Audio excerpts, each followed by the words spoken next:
Manajemen proyek informatika. Proyek merupakan tugas yang perlu dirumuskan untuk mencapai sasaran yang dinyatakan secara konkret dan diselesaikan dalam periode tertentu dengan menggunakan tenaga manusia dan peralatan yang terbatas. Mengelola proyek berarti menyelesaikan sesuatu untuk tujuan melalui orang lain untuk mencapai tujuannya. Adanya manajemen proyek membantu pekerja dapat memanfaatkan sumber daya seminim mungkin, namun tetap memberikan hasil kinerja secara maksimal, termasuk mengenai kualitas, waktu, serta keselamatannya. Hal tersebut tentu memerlukan berbagai pengetahuan, keahlian, serta keterampilan yang mumpuni. Praktik lintas bidang merupakan kegiatan untuk mengelola proyek dengan memanfaatkan teknologi yang berkaitan dengan informatika dan dikerjakan dalam rangka mengimplementasikan ilmu informatika yang telah didapat di sekolah. Pelaksanaan kegiatan PLB ini bisa dilakukan di luar jam sekolah. Pada bab ini, kalian akan belajar membangun sebuah proyek bertema informatika untuk menyelesaikan permasalahan yang ada di konsentrasi keahlian atau lingkungan sekitar kalian secara berkelompok.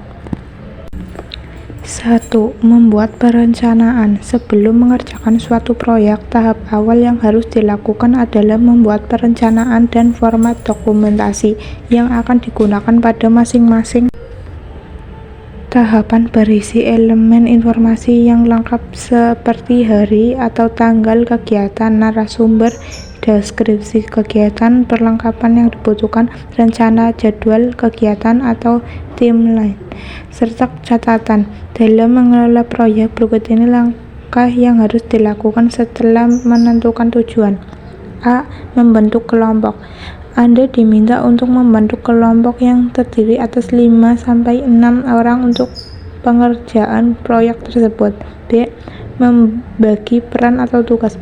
Langkah selanjutnya yang Anda harus lakukan adalah membagi peran untuk masing-masing. Salah satu aspek penting untuk meningkatkan efektivitas tim adalah keahlian anggota tim untuk melakukan berbagai pengerjaan. C. Menyusun rencana kerja. Rencana kerja merupakan penjabaran perencanaan proyek menjadi urutan langkah-langkah pelaksanaan pekerjaan yang telah dimasukkan faktor waktu untuk mencapai sasaran. Dalam membuat rencana kerja, Anda dapat menggunakan Gantt chart serta proyek tabel. Bahkan Gantt adalah bahan batang horizontal yang digunakan untuk menggambarkan lini masa proyek dan tugasnya. Prosedur pembuatan Gantt chart dapat dilakukan secara manual dengan bantuan aplikasi atau secara otomatis. Adapun software yang perlu Anda siapkan adalah Microsoft Excel dan Microsoft Word. 2. Melakukan analisis atau observasi lapangan. Pada bagian ini, Anda melakukan kegiatan lapangan untuk mendapat permasalahan Anda pada unit produksi atau jasa dengan mewawancarai ketua dan guru di konsentrasi keahlian beserta warga sekolah. Topik yang diambil dari permasalahan tersebut adalah bagian meningkatkan penjualan produk atau jasa dengan memanfaatkan teknologi informasi pada konsentrasi keahlian. Berikut ini contoh permasalahan yang dapat Anda lakukan untuk mendapatkan suatu informasi. A. Masalah apa saja yang ada pada unit produksi atau jasa di konsentrasi keahlian. B. Apa saja produk atau jasa yang disediakan. C. Siapa saja yang terlibat dalam produksi, pemasaran, dan distribusi. 3. Membuat desain atau merancang aplikasi. Tujuan utama dari pengerjaan proyek ini adalah merancang desain aplikasi. Kelompok kalian akan mengembangkan aplikasi secara mandiri dan kalian dapat menjelajahi internet untuk mempelajari cara mendesain alur aplikasi serta memilih strategi algoritma yang akan digunakan berupa pseudocode. atau flowchart untuk mempermudah alur perancangan dan pengujian. 4. Mengimplementasikan desain aplikasi. Untuk contoh sederhana di sini menggunakan bahasa pemrograman C++. Bahasa C yang bersifat prosedural di mana data dan function terpisah dan harus dibaca satu persatu oleh kompiler. Ketika ingin mengubah fungsi, Anda perlu mengubah keseluruhan program. 5. Menguji aplikasi. Pengujian ada dua yang digunakan, yaitu black box testing dan white box testing. Untuk lebih jelasnya, simak pembahasan berikut ini. A. Black box testing. Black box testing digunakan untuk menguji sistem secara fungsional dengan mengamati hasil input dan output dari aplikasi tanpa harus mengetahui struktur kode dari perangkat lunak. Proses pengujian ini dilakukan oleh software tester.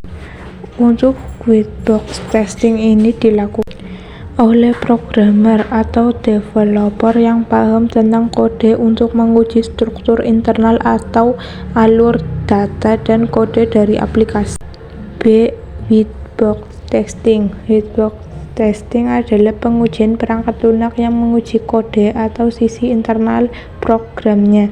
Sisi fungsi, antarmuka, dan alur justru tidak benar-benar diuji. Hal ini tentunya amat berlawanan dengan black box testing yang justru hanya menguji fungsi dari perangkat lunak tanpa benar-benar melihat kodenya, sehingga kedua pengujian ini saling melengkapi. B. Monitoring dan evaluasi proyek. 1. Monitoring dan evaluasi proyek. Melakukan monitoring dan kontrol terhadap pengerjaan proyek merupakan hal penting yang tak boleh dilewatkan. Project manager wajib memantau setiap kegiatan operasional secara berkala supaya implementasinya tetap sesuai rencana dan terhindar dari kesalahan. A. Penyusunan laporan kemajuan. B. Penyusunan laporan akhir. 2. Presentasikan proyek. Pada bagian ini Anda harus mempresentasikan hasil proyek kepada guru dan masyarakat sekitar. Beberapa cara presentasi yang baik untuk menarik audiens sebagai berikut. A. Menguasai dan memahami materi yang baik. B. Percaya diri. C. Pembukaan presentasi yang menarik. D. Fokus pada kebutuhan audiens. E. Bersikap rileks saat presentasi. F. Sampaikan materi dengan singkat. G. Mengenali audiens. H. Presentasi memanfaatkan teknologi. I. Memperhatikan penampilan. C. Bersikap profesional. H. Evaluasi dan terus berlatih.